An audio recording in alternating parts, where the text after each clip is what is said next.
Hello, everyone. Welcome to our climate reporting town hall today. My name is Matt Rasnick. I'm a digital producer here at WFAE. From everyone at WFAE, we want to say thank you for joining us. And for those who sent us your questions ahead of today's event, thank you.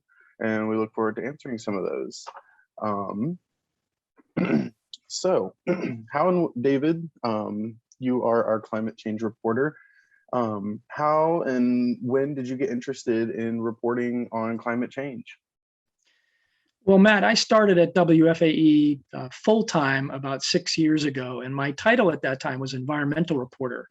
Over the past 6 years, because we're such a small newsroom, I've taken on other duties covering everything from housing and homelessness to crime to local government, sports business, all that sort of thing. And as you can imagine, the time for climate reporting kind of shrunk from initially. And I have developed over the years a long list of stories about climate-related issues to cover in North Carolina and South Carolina. And they always ended up being the ones that got put on the back burner. So I've long been writing about this, but not as much as I would like. And so it's been really exciting this year for WFAE to launch a full-time climate beat and to invite me to do it.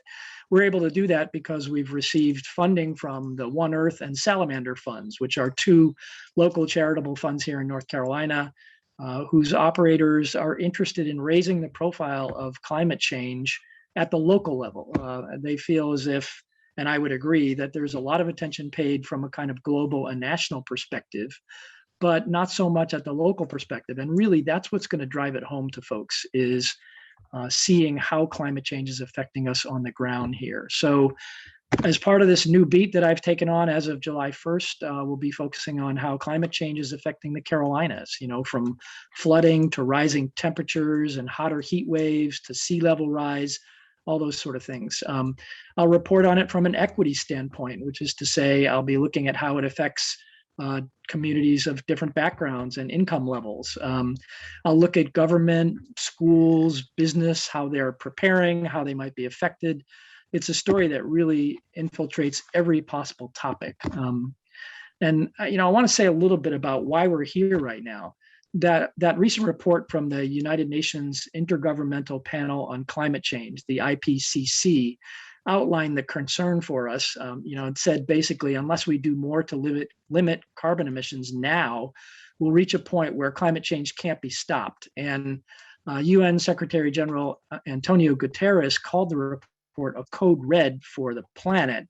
I've been talking to folks recently about this and getting some local reactions. And one of the folks I talked to is Jack Sheff. He's a climate scientist at UNC Charlotte. And I want to share a little bit about what we talked about. They really tried to emphasize throughout that the future is in our hands, right? That there are these really big differences between what happens to Earth and what happens to the weather and what happens to things we care about, between just emitting a little bit of CO2 and warming up the planet a little bit in the future versus emitting a lot of CO2 and warming up the planet a lot in the future. I think it sort of drives home a lot of what we've been hearing about, right? More hotter heat waves. You can also think of it as more frequent heat waves, but just you can think of it as that temperatures in all weather situations rising, potential in some places for more river flooding, potential in some places for more droughts, heavier rain events everywhere, and so forth. I'm really relying on folks like Jack Sheff and other climate scientists here in the Carolinas, as well as national experts, to help me get at all of these issues that we're talking about here. And one of the key points, one of the main reasons that WFAE is focusing on climate change now is that climate change is with us now. It's not some future problem that we're going to have to deal with down the road. It's affecting us right now. Some of you may have heard the story I did recently, a couple of weeks ago, or the Charlotte talks that I hosted the same day about climate anxiety. I asked people for their thoughts about climate change, and at the risk of repeating something you may have heard, here are a few of the voices that we heard. I'm concerned for my future. I'm concerned about the future of the next generation. It's made me worry about the earth. It's made me worry about the destruction of culture. It's made me worry about just our future in general. I think about it every day. I usually think about it in the middle of the night. A trip to the grocery store will send me into a fit of despair and rage because everything's wrapped in plastic. So that was UNC Chapel Hill student Kennedy Good of Winston-Salem, UNC Charlotte student and Lumbee tribe member Samuel Woods of Lumberton, and Charlotte lawyer Christine Lamb. They represent what many of us are hearing and thinking about as far as climate change goes. Great. And what climate issues are we currently facing in the Carolinas? Well, all the same as you would see anywhere, but rising temperatures are a big thing. Of course, we've been seeing some exceedingly hot weather this summer, and that affects public health. It changes the growing season. It leads to species migrating to new areas. We also are facing more intense storms, longer rain during hurricanes. I remember covering Hurricane Florence 3 years ago. I had to drive down to Wilmington to help out the station down there and to do some reporting. And one of the issues with Florence was how long it lingered over Wilmington and all of the areas as it moved inland. Of course, that brings flooding and flooding at higher levels in areas that may not have seen such serious flooding before. There's coastal erosion and sea level rise. You know, we're spending hundreds of millions of dollars right now on infrastructure projects to try and kind of hold off Mother Nature. And that issue becomes even more pressing as climate change advances. And, you know, it's, again, important to note that often these effects are more pronounced in communities of color and lower incomes, and we'll be looking at that. Great. What are the biggest climate, what are the biggest climate issues that we're facing here in Charlotte right now? So to bring it down locally, I mean, it's all the same issues that are affecting North and South Carolina and the planet as a whole. But in cities like Charlotte, I think one of the biggest issues may be heat. And I did a story recently about how extreme heat, like we've had over the past week, creates public health concerns. You know, the annual total of high heat days has jumped over the past 4 decades in all the cities in the Carolinas. Just to give you an idea, you know, Charleston, South Carolina now has 22 more high heat days than it did in 1979. Charlotte has 19 more as of last year. Columbia 17, Raleigh and Greenville 15 more than they had. And more high heat days means that, you know, the effects are harder for people with health conditions.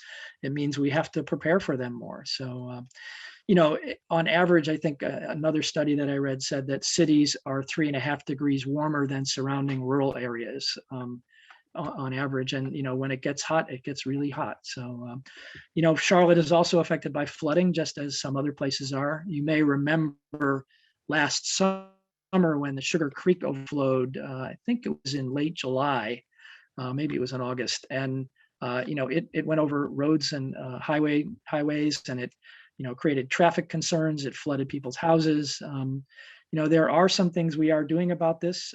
You know, while I was out covering that flood in Charlotte, I ran into some folks from Mecklenburg County who were looking at the rising waters in an area where the county had bought out a lot of houses and moved the residents to new locations to avoid the kind of trouble that we've had in the past where we've rebuilt after a big flooding incident like that. So we do have some measures we can take, and we are starting to take them. And, you know, it's something we're going to have to do more in the future to adapt. And then air quality is also definitely an issue here. You know, we're a car-centric city. Transportation is the single largest contributor to greenhouse gas emissions, and we need to deal with our car situation here. So we have to think about switching to electric vehicles. We have to switch our larger vehicles like construction equipment and buses over from diesel to carbon-free vehicles.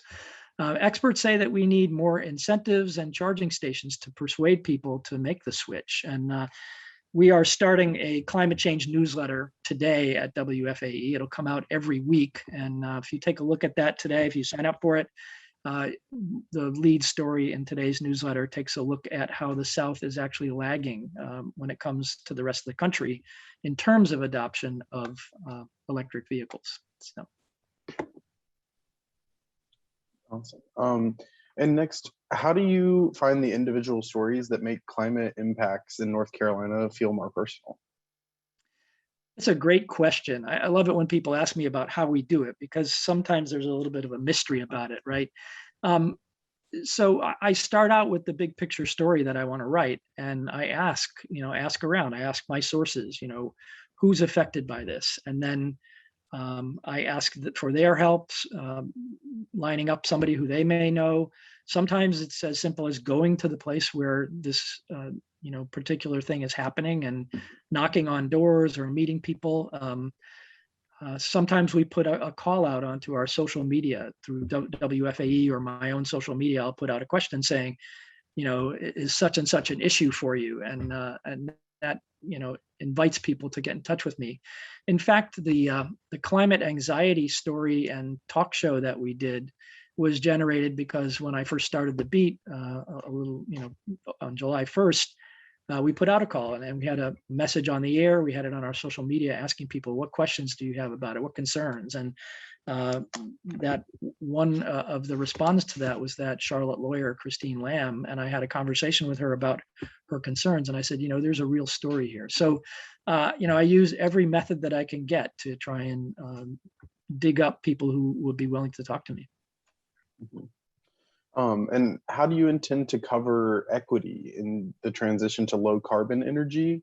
And how will you ensure that the voices within communities of color are sufficiently represented in your reporting?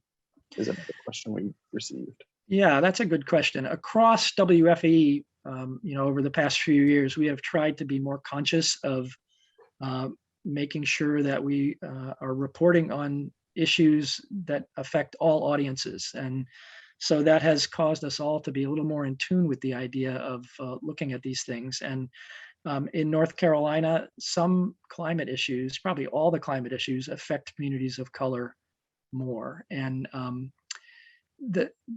that would include things like, I mentioned a minute ago about heat being an issue in the cities. Well, there's some work going on here in Charlotte right now to look at how climate change is affecting, for example, the West Side. And I have talked to the folks over there about their ongoing project, and they are actually looking at doing more with that. So I will, I'll be looking to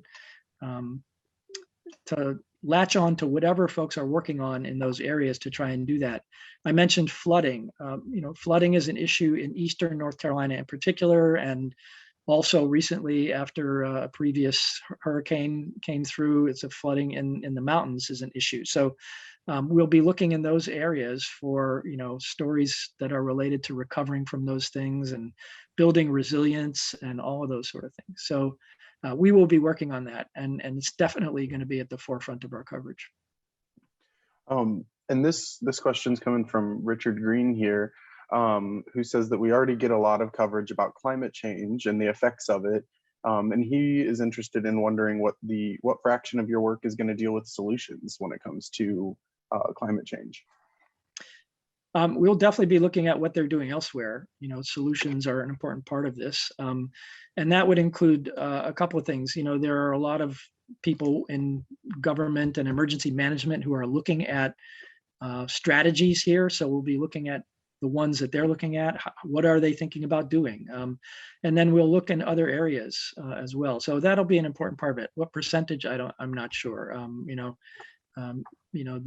The mandate for this job is to talk about the problem, to talk about solutions, to talk to people who are affected. So, but it'll definitely be a part of it. And what are some of the best sources for finding climate information? I know you touched a little bit on finding those stories that really make an impact, but what kind of sources are you using to find that kind of information? Yeah, compared with just a few years ago, there's a ton of information out there and some really good, reliable sources. So, I read other publications that cover climate news. There are some specialty publications like Inside Climate News, which is a Pulitzer Prize winning online news service that covers this issue across the country. I look at government websites. Actually, the EPA and NOAA have fantastic climate information on their sites. And I use it almost every story. There's some kind of data that would be useful. There are organizations that work on this, private organizations that do their own studies. They do events, all that sort of thing.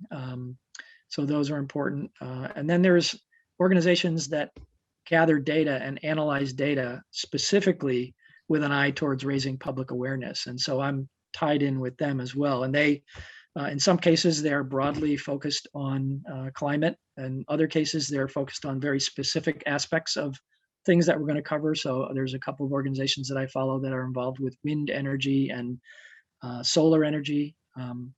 I have this item about in the newsletter today about electric vehicles. I interviewed folks from the Southern Alliance for Clean Energy. It's another organization that's good to look at. There are organizations that now are set up kind of as an assistance for reporters like me. So there's a group called Climate Central. There are programs at Yale and other universities that provide information in a form that's accessible for reporters. Some of the graphics that we are using on WFAE on our climate page are coming from some of these organizations, which provide them sometimes down to the city level. So I mentioned earlier the story I did about rising temperatures and a growing number of extreme heat days. And some of that data came from analysis by Climate Central. So there's a lot of good stuff out there. If you follow my reporting on our climate page, you will see me linking to a lot of it. It occurs to me as we're sitting here, we probably should put up a list of links as well that would help people. So Matt, you and I can work on that. And just so folks know, just to remind them that we do have this page. It's wfae.org/climate news. We'll get you there. So. Great, yeah. And this was an interesting question that somebody sent in to us. Are there any more tools, data, or resources that you wish you had available to you as you're reporting on the effects of climate change in the Carolinas? Are there any more? Since I started the job, I've been exploring what's out there, and I haven't hit them all yet. So I'm not sure that I need more right now. What I could use is a few more hours in the week to be able to get to all of this. But, like I said, in the last few years, so much has been developed to help us with this and to help the public with this that I really think it's a good time to be focusing on this right now. Have you had any leads on finding more hours in the week? Yeah, I'll let you know if I figure that one out. And another question we have here is, how much will utility resource plans factor into climate change and climate coverage? So for people who aren't familiar with that, energy utilities are required by the state utility regulators to submit basically what amounts to their long-range plans for fulfilling the energy needs in their states. In North Carolina and South Carolina, we have these integrated resource plans, and they used to be a little more of a formality, it seems. When I first started covering this years ago, we paid a little bit of attention to them. But with climate change emerging as a more important issue, a lot of people are watching it closely. And it's basically the utility signaling how it sees the problem of climate change. And so with this year's cycle of IRPs, Duke Energy is getting more intense scrutiny than ever. And I've done a series of stories about that and will continue to do that. I don't think I have done the deep dive that I need to do on that yet, though, that would really help explain it to people. And it's evolving. I mean, because of such intense interest and because of hearings and pressure on regulators, Duke is continually updating this resource plan. I think there was one that was filed today that I got in my inbox.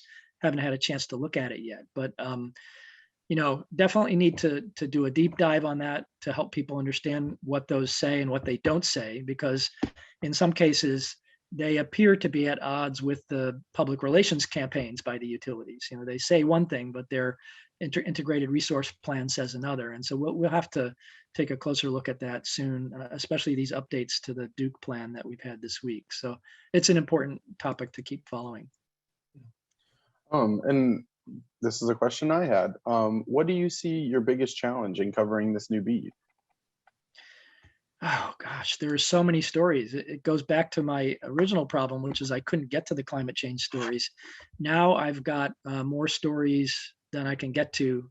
I think I've got all the story ideas I need for the next year of coverage. And so it's just going to be a matter of, since I'm a one-person show doing this, it's going to be a matter of picking off the most important ones and trying to get at some other ones in my weekly newsletter. The way I see this as, and for folks who may not be familiar with the way a newsroom like ours works, there are different kinds of stories, different levels of stories that we do. So I might do a short daily story that you hear, and it's a minute long, and it's on the daily news. We might do a feature story, which is 5 or 6 minutes long, or maybe a little longer. And so I would do more of the short ones than the longer ones. We also do talk shows on this stuff. I have the newsletter that I can use for this purpose. And so I will be looking to get at as many topics as I can in the appropriate form. Sometimes they take more than one form. Like I mentioned earlier, the climate anxiety story, that was a feature story, and it was a Charlotte Talks, which was a 1-hour talk show. So, we have the option of expanding on things in that format. And I've even, pitched to my editors here that we might do some special coverage, which might be an evening event, a community event of some kind. We can do town halls like this on Zoom where we get at certain issues and we interview a panel. So there's lots of different formats we can do, and we'll be looking to use all of those to try and get at it. So. All right. Transitioning into some more questions towards solutions. Sarah in the chat asked if, in addition to electric cars, what about a better public transit system? Would that help with air quality that you mentioned earlier? Absolutely. And, that, Sarah, it's a good point. And it prompts me to think about another thing, which is that with so many aspects of climate change, we are looking to try and adapt the way we do things to improve the situation. So, for example, driving an electric car that has no tailpipe emissions would certainly help us to reduce carbon emissions from transportation. But, it seems the situation is so severe that we really need to be thinking beyond those minor adaptations to more serious ones. Like, there may come a time when it's not really possible for us to have cars. We might need, more public transit that would involve buses or trains or things like that. And so that's an important part of this. Before this beat started, I've been covering transportation for WFAE, and I've been following closely the Charlotte area transit system's discussions about how it's going to adapt and whether it's going to adapt. And in fact, one series of stories I did with the help of folks from Sustain Charlotte and other organizations, we looked at how the Charlotte area transit system policy at that point was to continue buying diesel buses and maybe experimenting with hybrids. And a couple of years ago, after that coverage, CATS announced that they were going to be making a more serious shift to electric buses. So, and as the technology improves and as the imperative to deal with climate change gets greater, we'll see more shifts like that. And so, public transportation is going to be something important. And just to catch people up on that, we still are, waiting, I think, we have a few electric buses running at the airport. There are plans to get, I think, a half dozen buses in the Charlotte area transit system in the short term. And then in the future, as they replace buses over the next 10 years, which is about how long it takes them to replace the whole fleet, they would begin adding electric buses as well. But, honestly, it's time for me to check into that and see where we are on those numbers. So, keep an eye out for those stories. Great. And then another question here from Diane. What are solutions that have taken place here in the Carolinas that have been impactful so far with combating climate change? Maybe one or two that stick out to you? Solutions that have had an impact so far. I mean, we are slowly shifting toward electric vehicles. That's important. There are programs that come with some incentive funding to help replace some of the heavy vehicles that I mentioned earlier, like buses and especially construction vehicles. Not starting before our concerns about climate change were so high, the Charlotte area actually has improved air quality. And that means that, in addition to the air being healthier to breathe, we're also emitting less. But we have a long way to go on that. So that's something that we can keep doing. Duke Energy and other utilities in our area are slowly but surely introducing renewable energy into the mix We've significantly reduced in our area the amount of the number of coal-fired power plants, which has come amid battles with Duke Energy and other utilities about their need to do that. And in fact, there's legislation right now at the State House that would require Duke to close more coal-fired power plants. I guess, that's working, and we've made some progress on that. But the next question is, what do we replace those coal-fired power plants with? And Duke's plan at the moment is to build new gas-fired power plants, which are cleaner than coal, but they don't go all the way to renewable energy the way some people would like. There are lots of issues around that. I've been covering it. You can look back at our coverage, but that's another thing that we have been doing. There are other things that I would call adapting to climate change as opposed to fighting it. There are, as I mentioned at the top, a number of infrastructure projects underway that are designed to help us resist the effects of climate change. And that would include things like new bridges at the Outer Banks and new kinds of coastal erosion tactics that we need to do.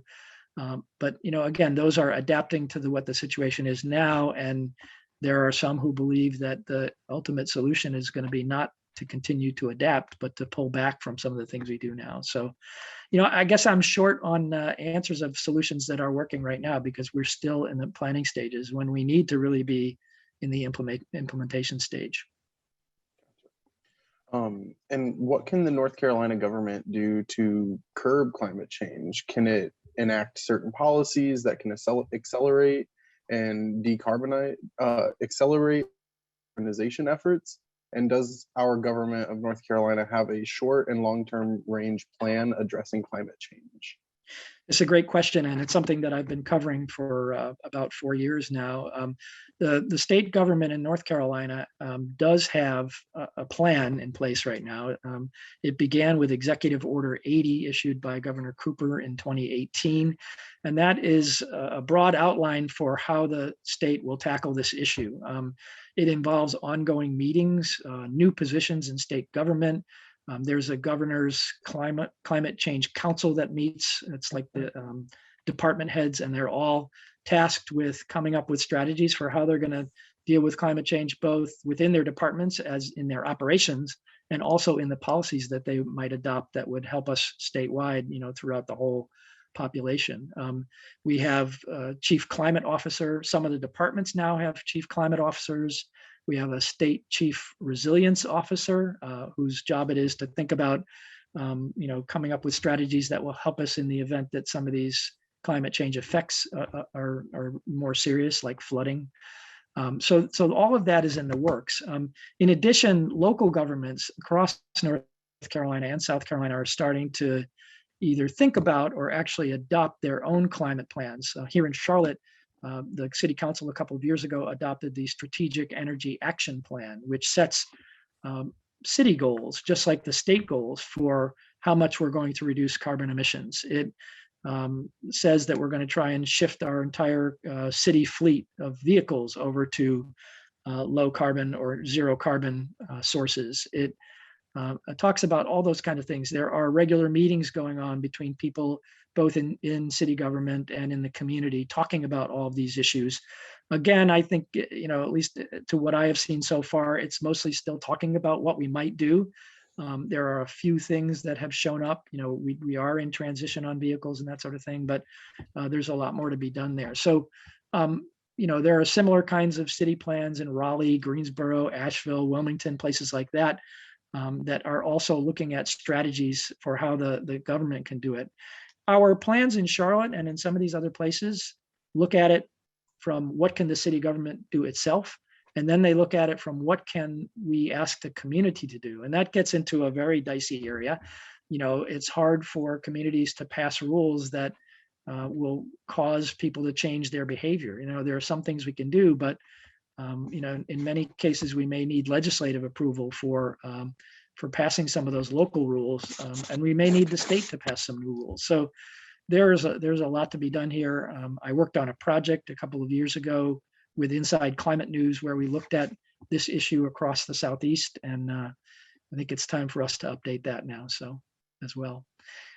anyway, somebody else, one of the strategies that we look at, and somebody else asked a question in one of the chats about carbon pricing. And so there's an initiative going on right now, or it's actually on hold for the moment, but it was a proposal to have North Carolina join this regional greenhouse gas emissions compact. It would be a dozen states from Maine to the southeast here, and all these other states are in it already. North Carolina has suggested that we might join it, and our Environmental Management Commission is looking at the proposal to join it, and that would include coming up with some kind of a cap on carbon emissions. That would be basically, evaluating where we are right now and setting some limits on how much that can grow. And part of the strategy for that is doing what's called trading, cap and trade. So they put a cap on it, and then they have these credits that you can acquire that will allow you to emit a certain amount of carbon. And if your facility, whether it's an energy power plant or a factory, needs to emit more than that, you will have to buy credits to earn yourself the right to do that. And for any organizations or plants that are below that, they could sell the excess that they have. And so there becomes a market for the right to pollute, basically. And while the long-term goal really needs to be to eliminate those emissions completely, in the short term, it puts a price on carbon emissions. And I've been writing about this as a proposal for North Carolina.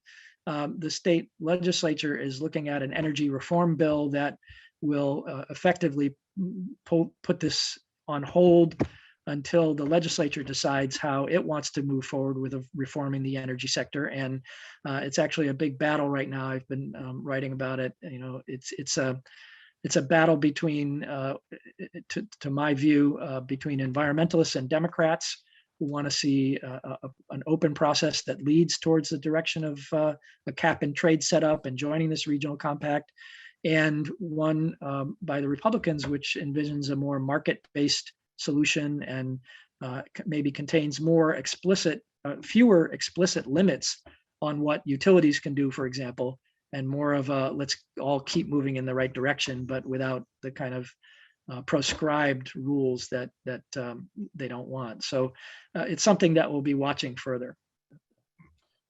And moving into some questions here about how individuals can impact climate change. Denise asks, are there roles that are more accessible to people other than PhDs, scientists, and engineers? Are there roles accessible for people to get involved in climate improvement? That's a good question. And in cities and statewide across the Carolinas, there are a lot of organizations that are basically citizen-driven organizations. And they include everything from, youth movements, which we have here in Charlotte. We have, basically kids in middle and high school who've gotten together and they are pursuing protests and information campaigns and that sort of thing. There are community groups. I mentioned earlier, Clean Air NC is a group that is based here in Charlotte and Raleigh that has programs and they, have citizen involvement in lots of things, from air quality monitoring to helping out with the West Side, that sort of thing. There are groups like the Catawba Riverkeeper and other river keepers in our region, which work on environmental issues around the water. So there's lots of things like that you can look up, and it's another resource that we should probably get a list together on the site, Matt, and help people find these. Yeah, just to give you an idea there. All right. Another very simple question: is recycling plastic helpful? That's a great question, and there's a lot of discussion about recycling and whether it works and how it works and all that right now. It's again, I'm going to go back to what I've been saying here, which is ultimately getting rid of plastic entirely may be the best solution, but short of that, recycling is critically important. And when I first started covering this stuff, I was thinking, well, is recycling a climate change story? Because I'm trying to draw the connections, and it absolutely is a climate change story, because these materials like plastic, they're made of fossil fuels to begin with, and throughout the manufacturing process for these, fossil fuels are burned, for the manufacturing process. For transportation, they go on vehicles that more likely than not are gas guzzling vehicles. So it's really important that we try to reduce the amount of this that we produce, and the amount that we reduce the amount that we are using as well. So, it is important, and it's important to pay attention to the rules, because so many things, there's so many different kinds of plastics, and not all of them are recyclable. And I won't go into all the details, but for example, Mecklenburg County Recycling has a page that has more information about this. And it may be that the recycling bin that you put out every week is not the only place you can recycle. Some businesses will allow you to bring things back. For example, your grocery store certainly may take plastic bags, and it may take other things. Some of the groceries take types of plastic that cannot be recycled in your bin. If you look around carefully, I think you can find some outlets for these things, and I would urge everybody to do that. Great. Another question here we just got is, are Riptides and Undertows stronger because of climate change? So somebody sent that in with their registration for this, and I had not looked into that question before, but I had a few minutes and did a little homework, and I can say this, that generally speaking, climate change doesn't necessarily affect the riptide that you see at the beach when you're out there. However, storms can produce riptides and big waves, and even if they're a distance offshore, they're affecting the tides and the riptides where you are. So to the extent that climate change is making some storms stronger and more intense and lingering over certain areas, it could have an effect. So, the stronger the storm, the greater the potential impact from a distance on riptides. So I guess it's a sort of, depends on how you look at it there. John sent this question in and asked about if saltwater intrusion with sea level rise is jeopardizing crops. So I've been looking into this a little bit, and out at the coast, they have been recently revising. There's actually federal rules that require them to have a map that says where the saltwater ends and where the freshwater begins. And they've been revising these maps over the past couple of years. And in some cases, the line is going higher. And so is it an effect? It may be an effect in some areas where you have fields in low-lying areas and flooding and that sort of thing. Certainly when there are major floods, it affects it. But, one of the goals I have in this position is to get out and talk to some farmers. And I think, John, that's a question that I should be asking the farmers and maybe coming up with a little piece on. So stay tuned for that. And then a question here from Sarah. What about the fishing industry here in North Carolina? Should we be more concerned that fishing as a sport will be banned because of climate issues? That's a good question. The biggest issues with fishing obviously are overfishing, and that has resulted all up and down the East Coast over the years with periodic bans or scaling back catch limits and that sort of thing. As for whether climate change could bring an end to sport fishing on the coast, I think commercial fishing would be first affected, but it's something we should keep an eye on. I don't actually know the answer to that one off the top of my head, but let me put that on my list of story ideas here. And by the way, we got so many great ideas that came in with people's registration that I've been going through them, and we're probably not going to get to all of them here today, but as we have been doing since I started this, getting ideas from folks who are concerned about this stuff is really important, and it is adding to my list. So we will, to the extent that I'm not able to answer things here today, I will definitely put them on my list and hope to get to them. And you can keep adding those at wfae.org/climate news, and stay in touch with me. My email is on my stories. So,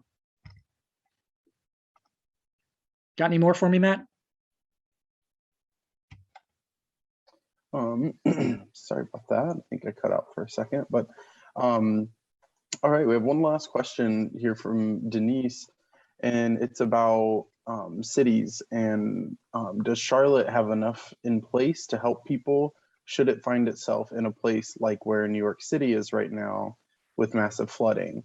Does the city have plans for the disaster, or are there plans for disaster education around those plans? So I think I alluded to this earlier, but and it's actually Mecklenburg County which oversees the streams and waterways, and has any limits on construction along those. And over the past 10 years or so, there's been a real effort to try and minimize potential damage from flooding, and it is working. As I mentioned, running into those county workers on the bridge over on Tuckasegee last year, they were taking a look at their work basically and seeing that it had succeeded in preventing what would have been a dozen houses getting flooded there. But as the flooding that day showed, there's still more that can happen, and these 100-year floods are not 100-year floods anymore. They are more likely to happen than ever before. And so we do have county officials who are working on this all the time and looking at what we need to do. There are projects going on all the time to alleviate potential damage, and there are building codes now that weren't in place 10, 15, 20 years ago that require us to do a better job of preparing for some of these potential disasters. I mean, in the past we built wherever we wanted, and that's no longer possible, and the rules are specifically aimed at preventing these sort of things. So one of the stories I would like to do is to actually go back to the county land use agency there and talk to folks about what efforts they have been making, and some success stories and what still needs to be done. So I don't have a full answer for you there, but that's partial.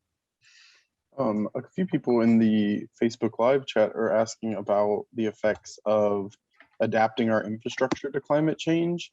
And so could you talk a little bit about infrastructure and climate change in the Carolinas? Right. So one of the first things we think about is roads, and roads are something that becomes an inconvenience or worse for us when there's flooding or a big storm like that. And I mentioned about last summer's flooding of the Sugar Creek. Roads were closed for hours because of that. And so there, we need to be looking at all of that. State highways is another thing, interstate highways. After Hurricane Florence, there were some areas that were flooded on I-95 to the point where the road was closed for days. And, that really brings our lives to a standstill when we can't get where we're going on interstate highways. We think of those as, being strong and resilient, but there are places where our highways go over waterways that are likely to have floods once in a great while, or maybe more often now. And so NCDOT has to dip into their funds to both initially repair those roads, and then also to look ahead to the next time and figure out how do we fix this so it doesn't happen again. Probably the best example of infrastructure that's affected is North Carolina Route 12 and the Outer Banks. And there, I think ever since I have lived in North Carolina, which is 27 years, I've been hearing about people talking about what can we do to fix NC12 and repair that, make sure that it doesn't get flooded all the time. And so far, the strategy really has just been to rebuild and try to rebuild a little bit better. But there are projects like replacement of the Bonner Bridge, which was growing old. There's another project that is nearing completion right now. Some people call it the Jug Handle. It's a section of NC12 that goes to Rodanthe. And that is actually, they've taken NC12 off of the island and put it on a raised roadway that goes west, into the Sound. And so that's one that I'm actually going to be taking a trip out to take a look at. There are other programs like discussions about building higher seawalls. Some private businesses are having to look at, putting their buildings on stilts if you want to. Houses are being put on stilts. All of that kind of thing is being discussed. And I hope to get a trip out to the coast to take a look at some of those. One small one that I read about recently was Duke Energy putting a seawall around one of its substations that gets flooded all the time. So, all of this is costing us a lot of money, and it's something that hopefully my reporting will get into a little more detail and help people understand just how expensive it is just to adapt to where we are now, and to maybe plan ahead for when things get worse. Great. All right, well, that brings us to the end of our questions here that we've had.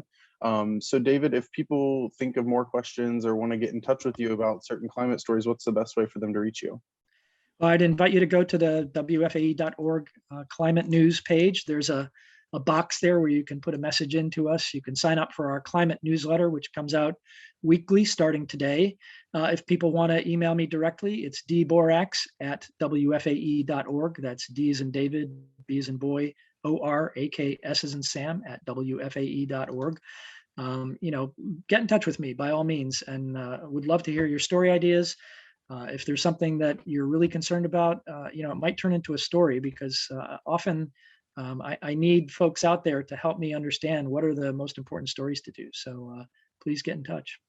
All right, well, we look forward to your continued reporting on this topic and perhaps some more discussions like these in the future. Thanks, Matt. Yep, take it easy.